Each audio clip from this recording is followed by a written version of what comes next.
Happy Thursday, everybody. Today we're going to be reading The Word Detective. So, Word Detective is the name of chapter 4. Okay, so again, remember characters. Nick, our other character, the 5th grade language arts teacher, Mrs. Granger, right? And let's keep reading. Chapter 4, Word Detective. It was a beautiful September afternoon. Bright sun, cool breeze, blue sky, but not for Nick. Nick had to do a little report for the next day, plus copy out all the definitions for 35 words for Mrs. Granger. This was not the way school was supposed to work. Not for Nick. There was a rule at Nick's house. Homework first, and that meant right after school. Nick had heard his older brother James groan and grumble about this rule for years, right up until he graduated from high school 2 years ago. And then James wrote home from college after his first semester and said, "My grades are looking great. Because when I came here, I already knew how to put first things first." That letter was a proof that Nick's mom and dad had been, looking for homework first was the law from September to June. This had never bothered Nick before because he hardly ever had homework.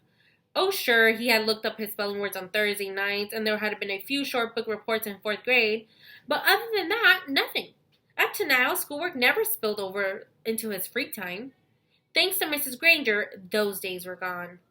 First, he looked up the definitions in a brand new red dictionary that his mom had brought, because Mrs. Granger told her to. It took almost an hour. He could hear a baseball game in John's yard down the street, yelling and shouting, and every few minutes the sharp crack of a bat connecting with the pitch.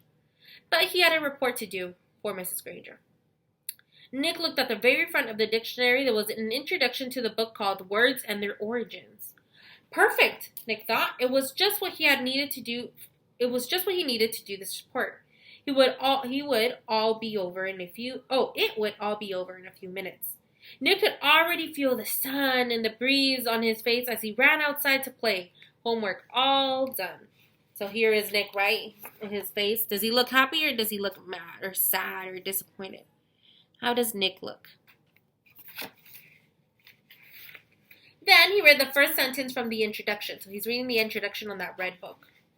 Without question, this modern American dictionary is one of the most surprisingly complex and profound documents ever to be created, for it embodies unparalleled etymological detail, reflecting not only superb lexicographic scholarship, but also the dreams and the speech and imaginative talents of millions of people over thousands of years. For every person who has ever spoken or written in English has had a hand in its making. What?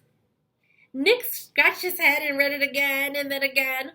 Not much better. It was sort of like trying to read the ingredients on a shampoo bottle. He slammed the dictionary shut and walked downstairs. Nick's family did a lot of reading, so bookshelves covered 3 or 4 walls in the family room. There were 2 sets of encyclopedias. The black set was for the grown-ups and the red was for the kids. Nick pulled out the D volume for the red set and looked up dictionary. There was 3 full pages with headings like early dictionaries, word detectives, and dictionary today. Not very exciting. But he had to do it. So Nick just plopped down on the couch and read all of it. And when he finished with the kids' book, he opened up the black encyclopedia and read most of what it said about dictionaries too. He understood only about half of what he read.